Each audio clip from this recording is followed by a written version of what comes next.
While Americans worry about clean water, safe communities, and real national security, Republicans are busy playing word games and dodging responsibility. In a moment that stunned the room, Congresswoman Laura Friedman called out the absurdity of renaming the Department of Defense while real crises go ignored. What followed was a sharp reminder of who's actually fighting for people and who's just playing politics. The chair now recognizes Ms. Friedman for 5 minutes. Thank you, Mr. Chair, and I want to thank the witnesses for coming here and joining us today. The projects and studies authorized by WRDA help with waterways, navigable channels, water quality, et cetera. And in my district, probably the most important one of these is the LA River. We have been working for years to upgrade that infrastructure to prevent flooding, which people don't remember was a huge problem in Los Angeles and sometimes still is. And we have a huge rain event coming just this week.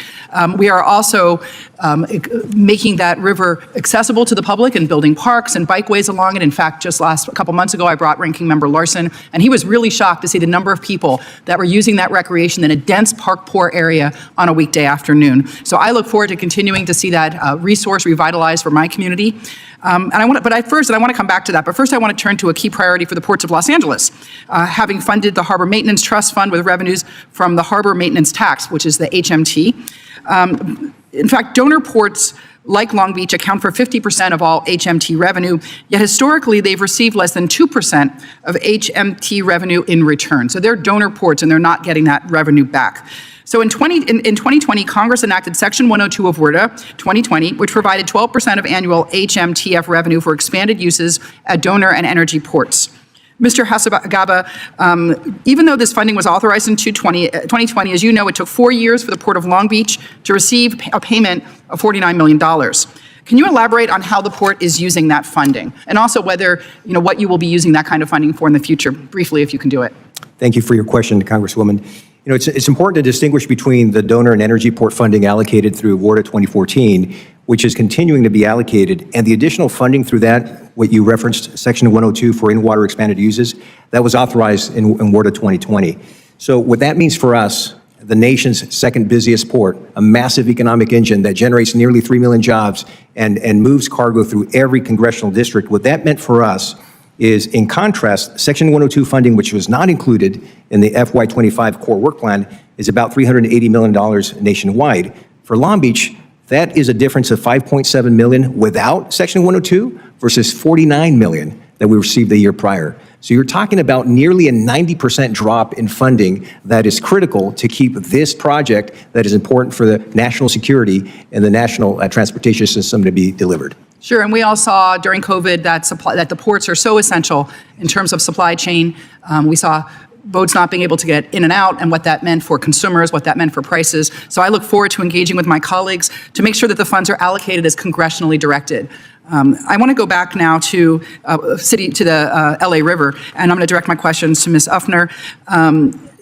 I wanted to talk about and it was brought up before, the deeply concerning directive that was issued on October 15th by the Department of Defense. They like to call it the Department of War because I guess they don't believe in defense or peace. But this directive requires the Corps districts to obtain approval from the Office of the Assistant Secretary of War of Legislative Affairs before engagement with federal or state elected officials or their staff. Now, we have ongoing communication with the Corps all the time about issues on the LA River, for approval of new bridges that have been funded, for flood improvements so that we keep our communities safe.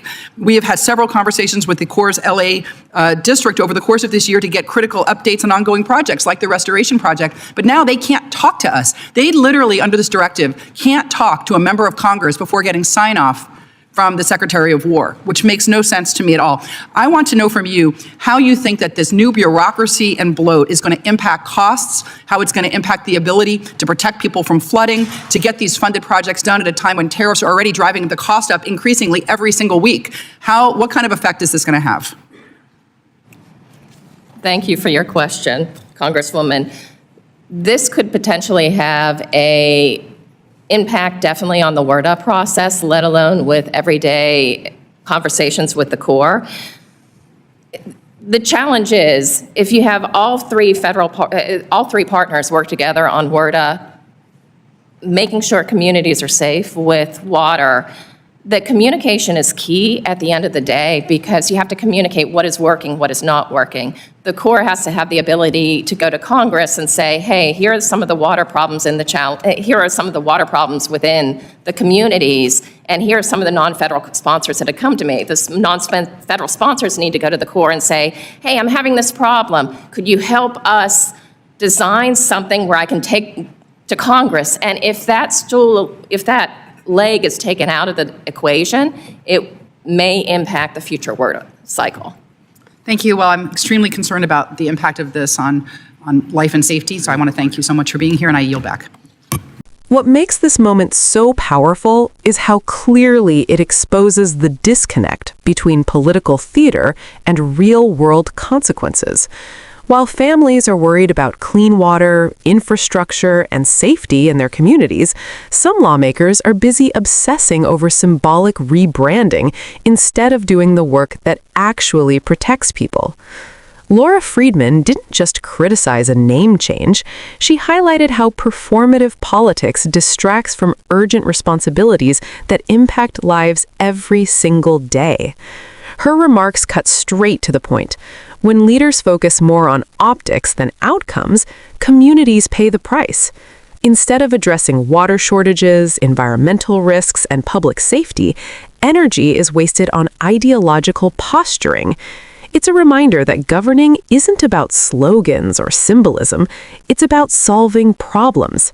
And in that moment, Friedman made it clear that Americans deserve leaders who prioritize substance over spectacle.